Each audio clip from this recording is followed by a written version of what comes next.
Porque, por exemplo, nós vemos o atual presidente, se nós formos analisar, ele também já está em campanha política, não é? Sim. Desde o primeiro dia. Então, e aí? Ele vai, por exemplo, sofrer um impeachment? Ele vai ser retirado do poder? Ou vão esperar, não é, que termine este mandato para depois avaliar tudo o que aconteceu? A mesma questão do Bolsonaro, tá? Ora, como você mesma pontuou, Ju, você falou o seguinte, toda a campanha do Bolsonaro foi focada nessa questão do patriotismo, né? Do resgate das cores, do resgate do orgulho de ser brasileiro e todas essas questões. Portanto, a partir disso, como é que efetivamente você vai separar, né, o que era o 7 de setembro e o que era uma campanha política, concretamente? Eu acho que aí existe uma zona cinzenta muito ampla que, para a gente voltar a uma normalidade efetivamente democrática no nosso país, nós precisamos definir os termos de uma forma clara e objetiva, porque enquanto nós não tivermos esses parâmetros, digamos assim, muito bem definidos, qualquer decisão que for tomada, seja para retirar qualquer tipo de mandato, ou até mesmo a questão da ineligibilidade, como aconteceu com o Bolsonaro e o Braga Neto, eu vejo que no futuro isso pode até ser invalidado. Mas, Dani, eu acho que tem um ponto, assim, eu achei, para deixar bem claro, eu achei o 7 de setembro, sob o governo Bolsonaro, eu achei lindíssimo. Assim, acho que foi emblemático, as pessoas com orgulho, de novo, foram às ruas, se fez, sim, um debate sobre nacionalismo, mas ele pediu voto. Agora também, aí se a gente for olhar por essa ótica, a Janja, nesse 7 de setembro, o tempo Sim. inteiro assim, né? Então, aí eu concordo quando tu fala, assim, tem uma zona cinzenta e cada um interpreta de um jeito, né? Ninguém sabe mais qual é a lei. Mas o TSE interpretou que estava errado. Então, né? interprete também esse 7 de setembro. Da pública. Mas acho Pois que é uma E questão aí, do timing, Paulo? né? Pois Tem a Paulo, questão e do aí? timing. Tem a questão do timing, o 7 de setembro agora, né? Mais perto da eleição.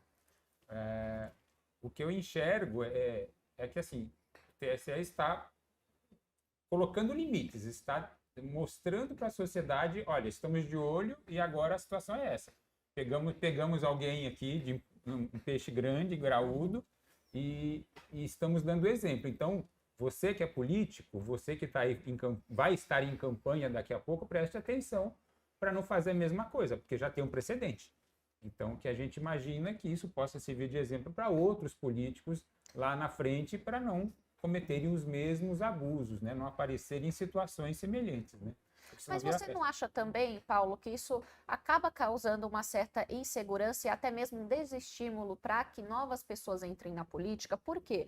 Porque a regra, ela não é clara. De fato, existem zonas cinzentas, não é? Mas quando nós temos regras claras e objetivas, aí ninguém pode falar, não é, eu não sabia. Mas quando o TSE chega e toma essas decisões sem nenhuma regra prévia, clara e objetiva, a partir disso, qualquer decisão, o poder, na verdade, ele é concentrado no TSE e não em atribuir regras claras e objetivas que qualquer cidadão pode seguir, e quando ele entrar e decidir entrar na política, ele vai saber o que fazer. E hoje é extremamente difícil nós tentarmos convencer pessoas boas, pessoas que estão fazendo projetos muito legais na sociedade e falar, poxa, por que você não entra na política? Ela fala, Deus me livre. Dani, né? eu estava conversando, Paulo, esses dias com um pré-candidato a prefeito, um empresário, um grande empresário.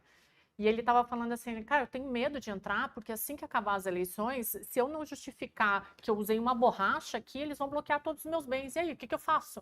Porque existe esse medo agora, tu não sabe, a regra não é clara. Ele estava morrendo de medo de ir para a prefeitura, porque... No caso do Bolsonaro, ainda tem um facilitador para essa decisão, né? Ele não estava eleito, né? Ele não foi eleito. Então, eu queria entender o que poderia ter acontecido se o resultado desse julgamento fosse o mesmo, seria o mesmo, caso ele estivesse no poder, né? Caso ele tivesse sido reeleito. Então, sabe uma coisa muito interessante que eu lembrei agora, né, porque vocês estão falando das regras que não estão claras, para as eleições municipais do ano que vem, por exemplo, os candidatos não, né? Aqueles que já estão investidos no poder, que vão tentar a reeleição, poderão fazer o uso de casas, espaços públicos em lives somente se estiverem sozinhos. Vocês viram essa regra? Saiu acho que umas 2 semanas atrás. Viram isso? Não cheguei a ver. Ju. Então, porque não está na pauta, tá? É que eu Não, mas só fala aí, lembrei. não, fala aí. Baita assunto. Então, pois a partir do próximo ano, para quem estiver tentando a reeleição, não poderá fazer transmissões de espaços públicos, né? Assim, por exemplo, residências oficiais, palácios, né? Como o Palácio do Governo, por exemplo, né? Não poderia, não, isso não vai poder acontecer. E nem levar para as lives pessoas. Então, por exemplo, tem um prefeito lá de Embu das Artes, por exemplo. O prefeito de Embu das Artes, quando ele estiver num local público, se ele estiver tentando a reeleição, ele jamais vai poder fazer uma live chamando qualquer outra pessoa para ajudar. Só ele sozinho pode fazer a Só live? ele. Por exemplo, não poderia levar... Um candidato a vereador? Não, nem um candidato a vereador, Nem alguém para falar de livro? Não, Vai nem virar aquelas intelectual. campanhas de antigamente, Bah, que você aham. aparecia sozinho no vídeo, né? Não Eu só pode. falando de tal, vem aqui pra Exato. falar que eu fui ex-prefeito, não sei o que lá, e agora eu sou candidato, eu vou defender o uso da máquina pública. Não, tá bom. Exatamente. Não, e tem uma outra coisa que eu lembrei agora.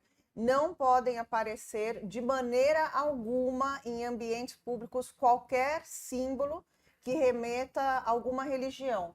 Cruz não pode, coisa de budismo não pode, qualquer coisa do candomblé, qualquer imagem que remeta a coisa religiosa não pode. O que eu entendo com isso?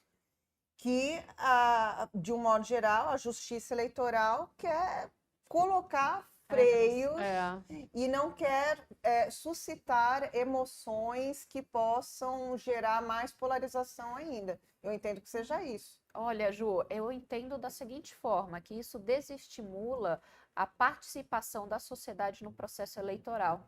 Não é? Quando nós temos a questão das religiões, não é? Eu não vou aqui dizer se eu sou a favor ou contra, mas isso faz parte da nossa sociedade, faz parte da manifestação de cada pessoa, aquilo o que ela é. Não é? Por exemplo, eu não vou pedir para um gay, não é, chegar e falar, olha, não pareça um gay nesta live. Tá? Então, eu não vou chegar para um evangélico e falar, não pareça um evangélico nesta live. Isso vai dar problema. Com certeza, porque você quer tirar a identidade das pessoas e os mecanismos de participação no processo eleitoral, que eu acho que o que há de mais bonito no processo eleitoral em si é justamente as pessoas se envolvendo nesse processo, escolhendo o seu candidato e falar, eu quero te apoiar, por isso, se eu for fazer live, eu quero fazer live, não é? Eu vou lá distribuir os folhetos, eu vou fazer o que for, porque eu acredito em você. Não é? Então, quando esse tipo de decisão, eu vejo dessa forma, é tentar retirar a participação da própria sociedade e da sua identidade no próprio processo eleitoral. Pois o candidato não vai poder fazer. O que você acha, Paulo? Acho que isso estimula a criatividade das pessoas, né? Você começa a colocar limitação, as pessoas começam a buscar. O Paulo é positivo, né? Gostei dele. Mas para quem trabalha, dentro do ambiente de campanha política, colocou uma marra, mesmo que você for advogado, né? Você põe uma marra, eu vou tentar achar uma fórmula de quebrar essa marra, de transgredir de algum jeito. Então se prepare, porque os caras que trabalham com marketing político já estão imaginando alguma coisa, vão colocar o crucifixo pendurado, vão colocar um broche, vão inventar alguma coisa, né? Vou colocar um turbante, vou inventar algum jeito de burlar isso, porque ficar desse jeito, de certa forma, é até uma provocação. Ah, você não quer que eu faça? Exato. Você não quer que eu faça? Então dá Mas vai licença, eu vou pensar.